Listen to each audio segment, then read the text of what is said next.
பார்க்கையிலே சப்ஸ்கிரைப்னு தெரியும், அதை டச் பண்ணிவிடுங்க. பார்த்தா போல் நல்லா இருக்குங்க. இப்போது செட்டிநாட்டில் எல்லார் வீடுகள்லேயும் பெரிய வீடுகளில் வாசலில் அண்டாக்களில் மேலேருந்து ஓட்டு மேலேருந்து ஒரு பைப் வச்சுருப்பாங்க. அது வழியாக தண்ணி விடுவோம் ஒரு வாரத்து வழியாக. ஆனால் இப்போ வித்தியாசமாக ஒரு டிசைனாக தேக்கு மரத்தில் ஃபில்ட்ரு பண்ணுற மாதிரி செட்டிநாட்டில் நகரத்தார் வீடுகளையும் அந்த காலத்து வீடுகளை ரினியூவல் பண்ணி புதுப்பிக்கப்பட்டு வீடுகளையும் பராமரித்து சாப்பாட்டு கொட்டகை, கல்யாண கொட்டகை, முகப்பு, வளவு, 2ஆம் வளவு என்று இந்த சந்திலிருந்து அந்த சந்து வரை நல்லா வச்சிருக்காங்க.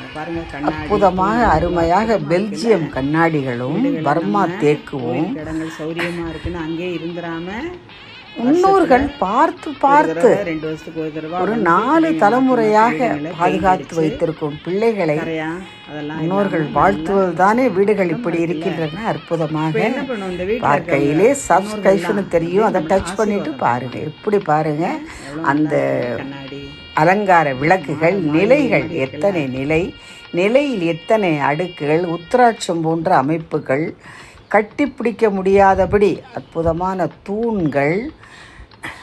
இது செட்டிநாட்டுக்கு வந்தால்தான் கானாடு காத்தான், ஆத்தங்குடி, தேவக்கோட்டை, நாட்டரசங்கோட்டை எல்லா ஊர்களிலும் இப்படிப்பட்ட பிரம்மாண்ட வீடுகளை பார்க்கலாம். தண்ணீருக்கு பாருங்கள் எப்படி சாதாரணமாக மேலே கூரையிலிருந்து ஒரு இது மாதிரி ஓடு மாதிரி வைத்து, ஒரு வளையம் மாதிரி வைத்து, தகரம் மாதிரி வைத்து தண்ணீர் விடும் அண்டாக்களில். இது வித்தியாசமாக டிசைனாக ஒவ்வொரு ஃபில்ட்ரு பண்ணி தண்ணீர்களை, மழை தண்ணி அவ்வளவு துணிகள் வெண்மையாக இருக்கும். குடிக்க தண்ணீர் இளநீர் போன்று சுவையாக இருக்கும். அந்த வீடுகளில் ஆத்தங்குடி டைல்ஸு, அற்புதமான வாசல், அண்டாக்கள். இதுதான் செட்டிநாட்டில் பாரம்பரியமாக நகரத்தாரின் வீடுகள் இப்படித்தான் இருக்கும். பார்க்கையிலே வேண்டியதை நினைத்து பாருங்கள். அப்பத்தா போல நீங்கள் ரொம்ப நல்லா இருப்பீங்க. அந்த தண்ணியை பார்த்தாலே அள்ளி குடிக்க வேண்டும் போல ஒரு கண்ணுக்கு ஒரு